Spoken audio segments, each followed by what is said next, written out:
தக்காளி கொஞ்சம் மிஸ் இல்லைன்னா வந்து பாகிஸ்தானை நசுக்கியிருப்பாங்க. இன்றைக்கி நடந்த மேட்சை பற்றி தான் நான் பேச வர்றேன்.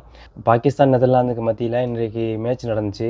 அதில் வந்து ஜஸ்ட் மிஸ்ஸு இல்லைன்னா வந்து நெதர்லாந்து ஜெயிச்சிருப்பாங்க. அவங்க பண்ண ஒரு மிஸ்டேக் என்ன அப்படின்னா, கடைசியாக 19 ஓவர் வீசிகிட்டு இருக்கிறாங்க. 19 ஓவரில் ஒரு பேட்ஸ்மேன் வந்து 6 அடிச்சிருவார். 6 அடித்ததுக்கப்புறம் ஒரு கேட்ச் கொடுப்பாரு. அதை வந்து நெதர்லாந்து ஃபீல்டர்ஸ் வந்து மிஸ் பண்ணிடுவாங்க. அதுக்கடுத்து பார்த்தீங்கன்னா 2 6 ஒரு 4 அடித்து ரன் வந்து அதிகமாக வந்துடும். இதில் முக்கியமான விஷயம் என்னென்னா, அந்த மிஸ்டேக் மட்டும் பண்ணாமல் இருந்திருந்தாங்கன்னா இன்றைக்கி வந்து பாகிஸ்தான் வந்து தோற்றுருக்கும். அந்த மாதிரி ஒரு சம்பவம் தான் நடந்துச்சு. இன்னும் சொல்லப்போனால் எந்த ஒரு டீமையும் வந்து சாதாரணமாக நினைக்காதீங்க.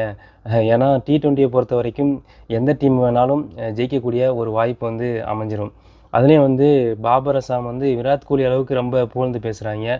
ஆனால் அவருடைய பர்ஃபார்மை பார்த்தா ரொம்ப மோசமாக இருக்குது. அதுலேயும் T20யை பார்த்தீங்கன்னா அவர் வந்து ஏன்டா எடுத்தாங்க அப்படிங்கிற மாதிரி இருக்குது.